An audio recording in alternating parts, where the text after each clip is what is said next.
Est-ce qu'il est toujours intéressant d'acheter un bien immobilier dans les ventes aux enchères? Finalement, avec l'évolution du taux d'intérêt que les banques ont pratiqué au cours des dernières années, est-ce que ça vaut toujours la peine d'aller acheter dans les ventes aux enchères? Quel a été l'impact sur les ventes aux enchères? Est-ce qu'on fait autant de bonnes affaires qu'avant? Est-ce que les décotes qu'on faisait avant sont-ils toujours applicables?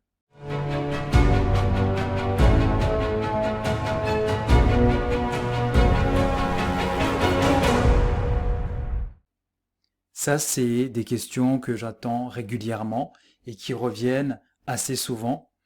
Et pour vous, j'ai pris le temps d'aller chercher les données de DVF. Donc, pour ceux qui ne sont pas familiers avec ce dataset, c'est en fait toutes les transactions immobilières en France qui sont mises à disposition des particuliers et qui reflète en fait les transactions qui ont été passées, notamment les transactions par adjudication.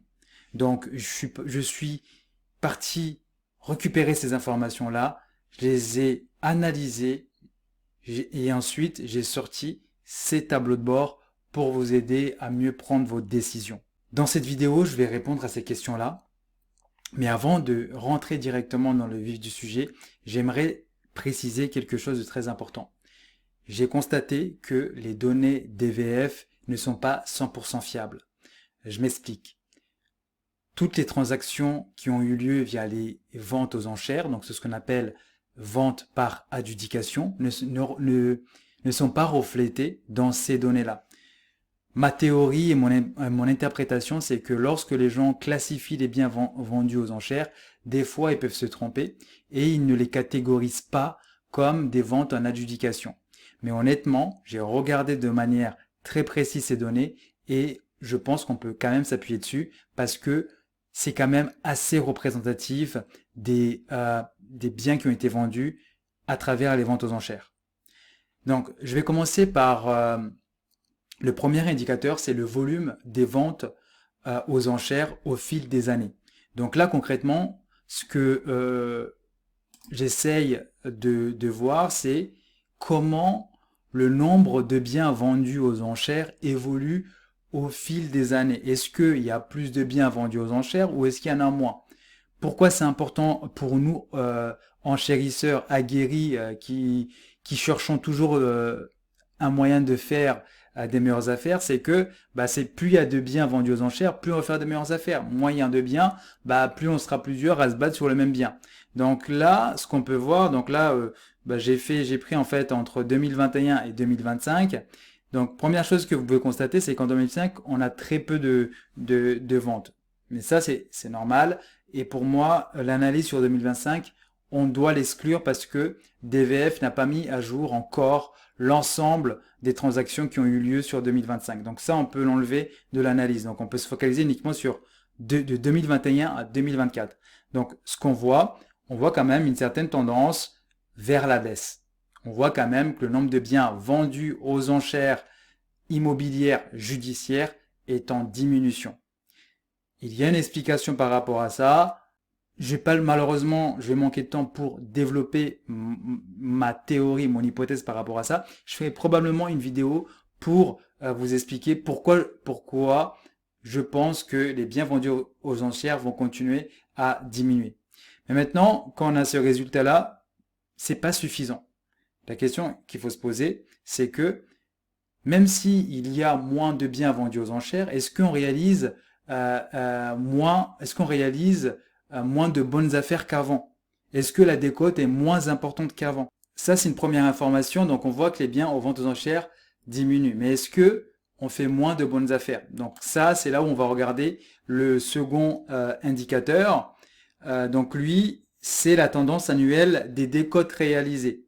Donc, qu'est-ce que c'est qu'une décote? C'est tout simplement le prix d'achat, donc le prix d'achat lors des ventes aux enchères, par rapport au prix potentiel de vente sur le marché. Donc concrètement, comment j'ai déterminé le prix d'achat? Donc le prix d'achat, c'est le prix d'adjudication que j'ai rajouté un 20% sur ce prix d'adjudication pour refléter les différents frais que tu payes lorsque tu achètes aux enchères.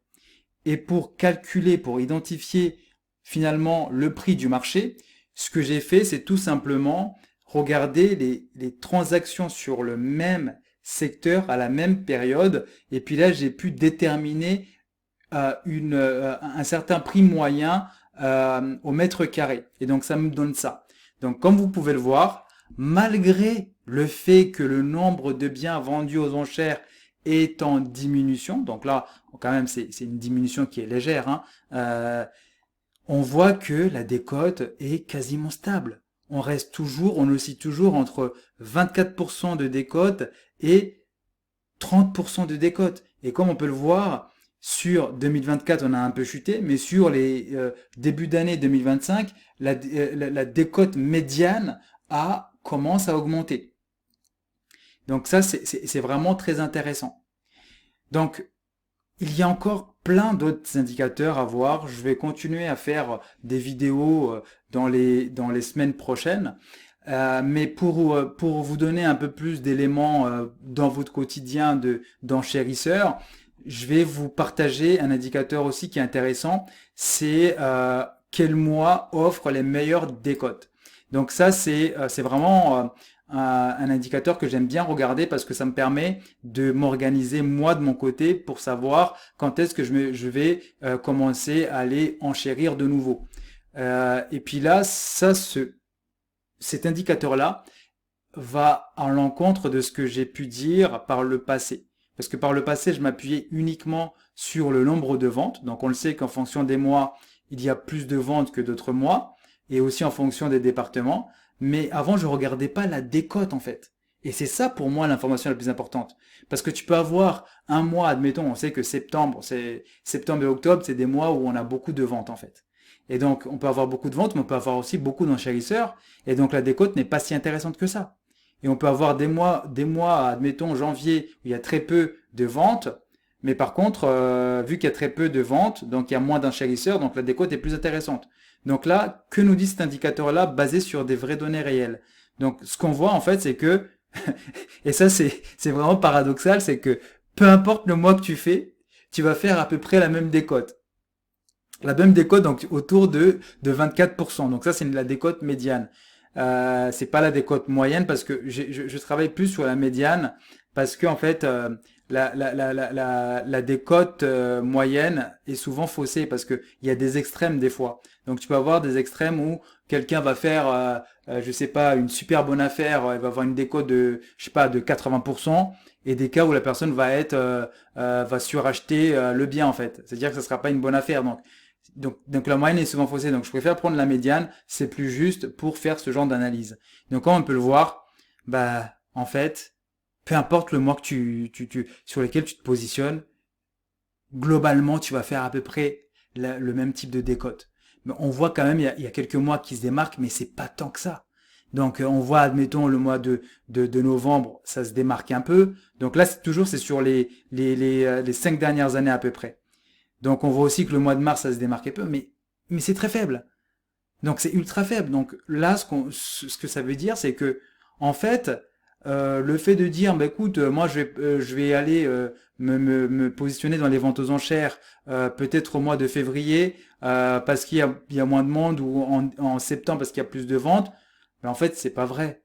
C'est pas forcément une bonne idée parce que la saisonnalité importe peu parce qu'on a quasiment à peu près la même décote. Donc ça, c'est une information que vous pouvez prendre et exploiter. Donc j'ai encore d'autres indicateurs comme ça que j'ai pu analyser. Je vais vous faire des vidéos là prochainement là-dessus. Donc je reprends les vidéos tranquillement. J'ai eu une longue période de pause parce que bon, j'étais sur plusieurs projets personnels aussi, d'autres projets au niveau des ventes aux enchères. J'aurai l'occasion de vous en parler un peu plus dans le détail, mais je suis de retour sur YouTube, donc abonnez-vous, likez, commentez, et puis à la prochaine vidéo.